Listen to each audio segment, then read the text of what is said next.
Good evening. Today here we are with our next podcast on a very common topic and a topic that we all have faced at some point or the other, that is food allergy. So I'm Dr. Riya Saha, MD Medicine, and we have with us Dr. Krishanu, BL Gold Medalist Gastroenterologist. And so now we are going to start our discussion. Good evening, sir. Good evening. So regarding our topic today, sir, first question will be, what is food allergy?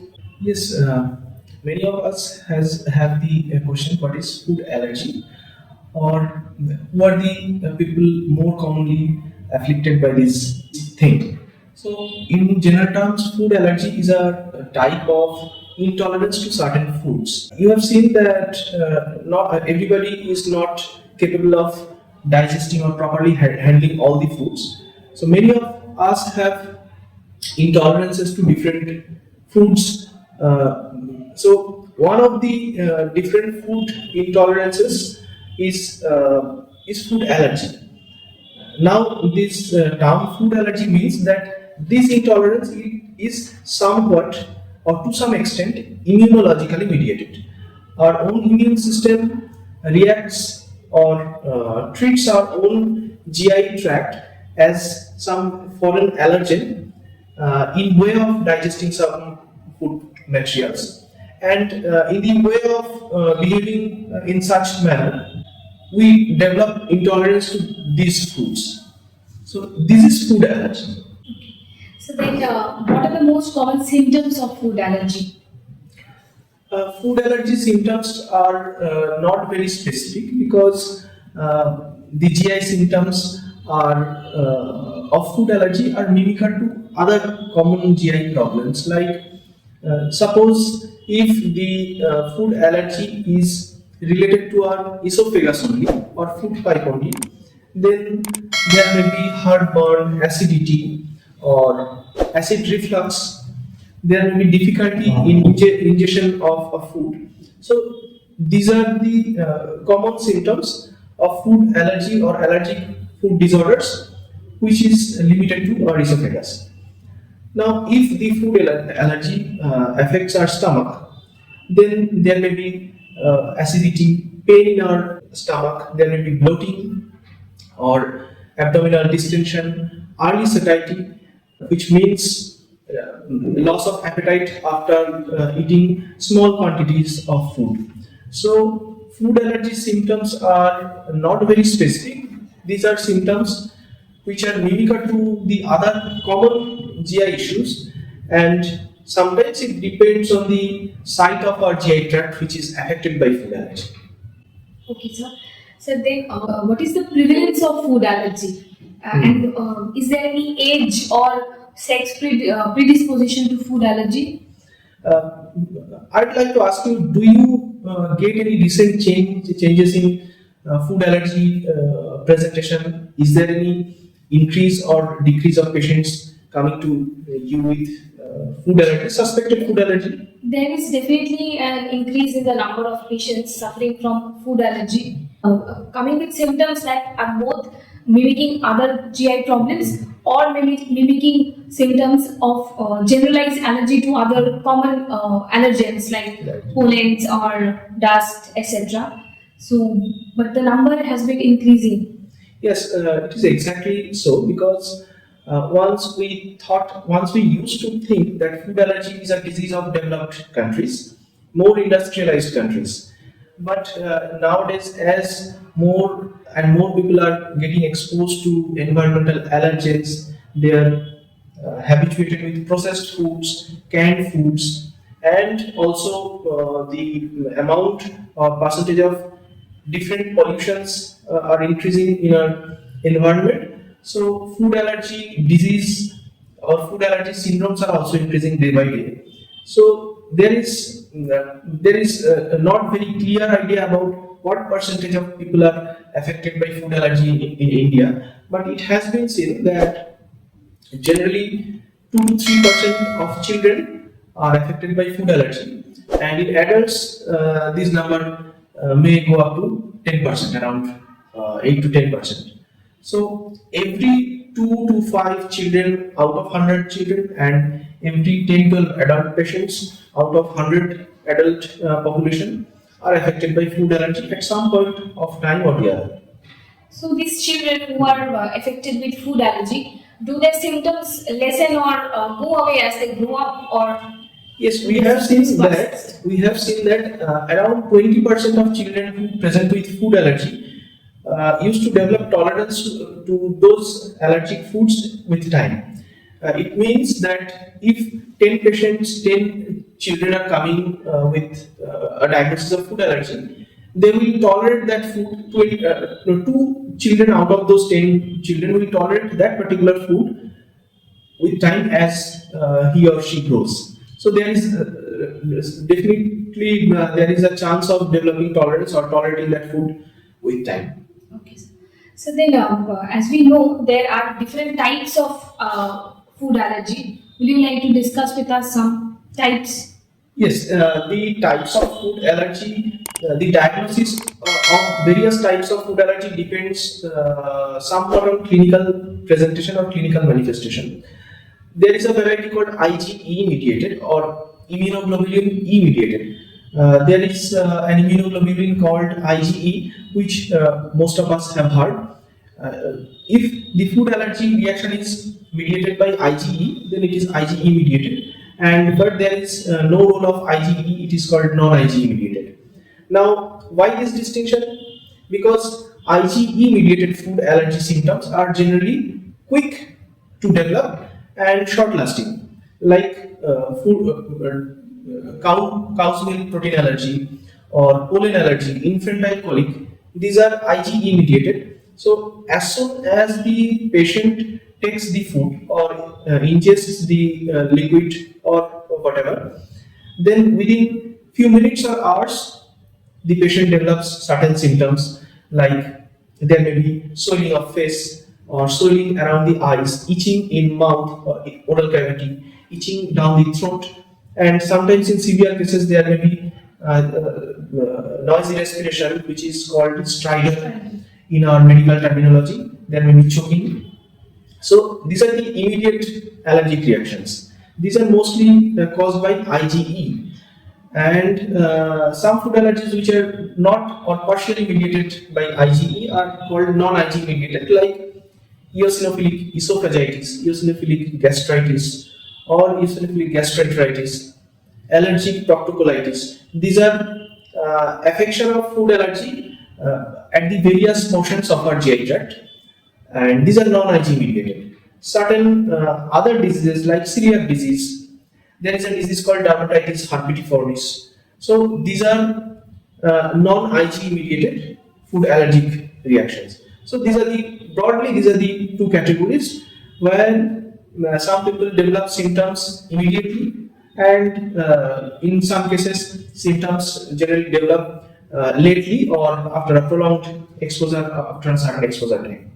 Okay, sir. So coming to the IgE mediated food allergy, what are the very common food allergens that we have around us in Indian food or Indian diet? Yes, in Indian food there are 6-7 dietary elements which are prone to give rise to allergy. One is cow's milk, second is nut-like products, peanut, hazelnut, tree nuts. Number 3 is shellfish, lobster, crabs.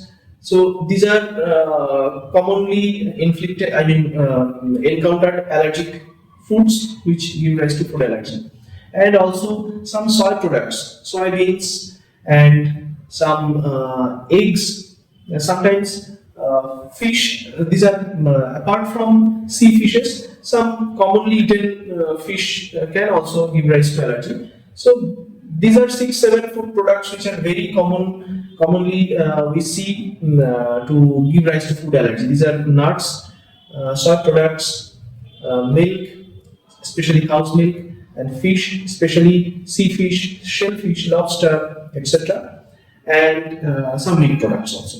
And in vegetarian items, sir, we have often heard of mushroom allergy. Yes, mushroom. And Yes. for vegetarian people, sir, what are some common allergens? There are some vegetables. These nuts are non-vegetarian. Vegetarian items which are taken by almost all people, all age category people. So this is one of the most common food allergen. And milk is also taken by both vegetarian and non-vegetarian people. So milk, nuts, and soy products. These are some items which are taken irrespective of category of preference, food preferences. So these are the common food items which give rise to food allergies. So we have already discussed symptoms. Mhm. When a patient is suffering from food allergy, be it IG mediated or non-IG mediated, what are some complications?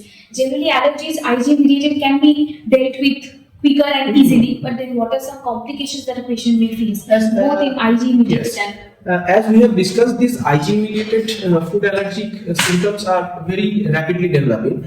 So, in some rare minority, these allergic symptoms or allergic foods may give rise to a syndrome what is called anaphylaxis. Now, what is anaphylaxis? Anaphylaxis is a severe form of allergic reaction where there is swelling of our GI and respiratory tract mucosa. They become edematous. Fluid accumulate inside the wall of our GI and respiratory tract. So what happens? The lumen of our respiratory tract gets compromised, and there is breathing difficulty. So there is strident or noisy respiration, breathing difficulty, choking sensation, and there may be hypertension and in extreme cases hypotension, loss of blood pressure. So this is one complication and which is life-threatening, but fortunately this is very rare. And in non-life-threatening complications, there may be, suppose there is a disease called eosinophilic esophagitis. So what happens here? There is allergic involvement of our food pipe or esophagus, by which the ingested food goes into the stomach. Now, this esophageal lumen gets fibrosed, swollen up, and there may be narrowing of lumen. So, one complication is that food substances get stuck within the esophagus. So, it gives rise to food impaction. And esophageal food impaction may be an emergency. There may be need of urgent removal of that impacted food.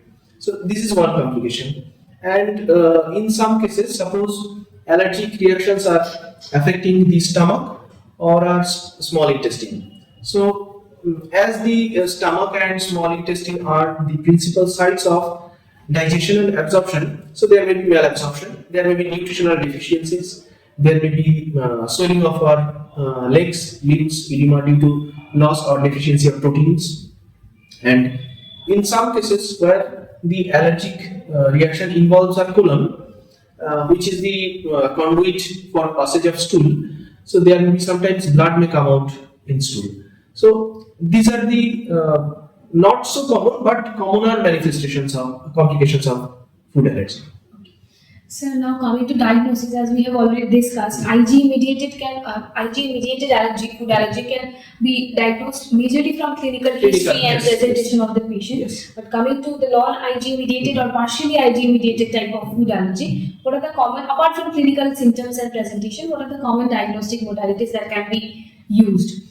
When a patient is coming with some this type of non-specific symptoms, then we used to take a very good history, and during this process we try to get the history of any pre-existing allergic disorder. Suppose some patients might be atopic or asthmatic, there may be history of shortness of breath and wheezing, that is noisy respiration, coughing, and there may be some skin allergy. There may be some allergic eye manifestations like going out in the sun or going out in the dust causes reddening or itching in the eyes. There may be shortness of breath, respiratory distress on exposure to some pollen, dust, or smoke. So these are the supportive evidences that a person's GI symptoms may be due to food allergy. Now, we have to meticulously ask about any specific food items which could have given rise to this allergy, and the patient himself is the best person to tell you if the problem is due to food allergy or not, because his history will indicate that madam এই খাবারটা নেওয়ার পরেই আমার সমস্যাটা শুরু হলো, বা যখনই আমি এই খাবারটা খাই তখনই আমার এই ধরনের সমস্যা হয়। So he himself will implicate certain food items to be the cause of food allergy. Apart from this, when food allergy is a kind of diagnosis of excluding other common disorders like acid peptic disorders, some drugs, inflammatory bowel disease.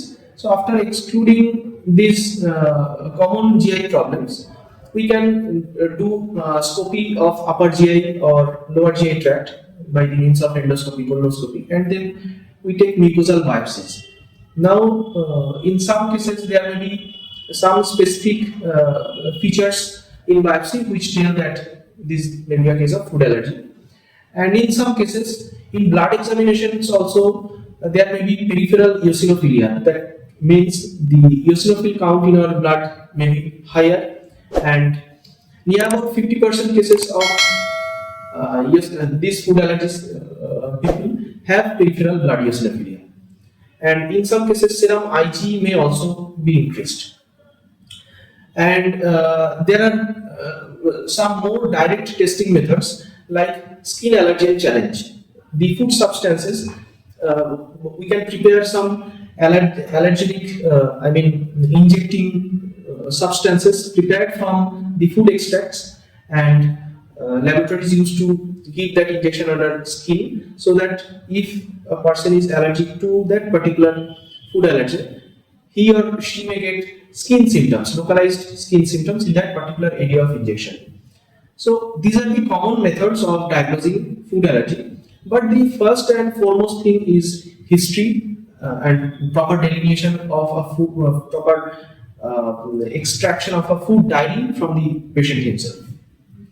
So then after diagnosis, coming to management, what are the modalities of management in case of Ig mediated, which we have to manage quickly, and non-Ig mediated or partially Ig mediated? Now this management of food allergy includes both treatment and prevention. These two things come hand in hand, because there is no such specific medicine still now which can cure every type of food allergy. So the best thing is to avoid the known allergen. Suppose a patient is experiencing allergy to some certain foods, then we can eliminate that food material from his or her diet for a particular period of time, say for 8 to 12 weeks. So first of all, we commonly eliminate these 5-6 things as we have told, that is soy, shellfish, nuts, milk, egg, and wheat products. And once the patient responds to this elimination, then after a certain period of time, we can reintroduce these food items one by one in a small quantity to check for tolerance, if the patient is still allergic to that food or he is getting used to it. And there are certain drugs, mainly steroid kind of drugs, like topical steroid called budesonide or fluticasone. These are some steroid group of drugs which we can use to treat food allergy.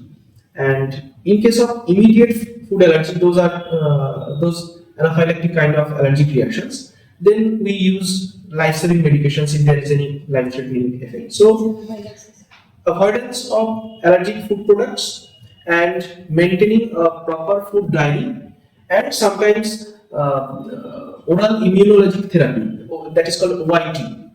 It means exposing that person to the allergic foods in a very small quantity at one time. So this oral immunologic therapy may also help patients to develop tolerance or to get used to that food. So these are the common treatment and prevention.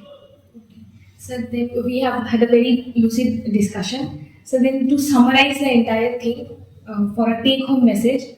So take-home message is that food allergy can happen with anyone. There is no preventive method which can actually prevent or stop some food from developing allergy. So precaution is the precaution in terms of avoiding the The known food- allergy. yes, the known allergic food is to be avoided.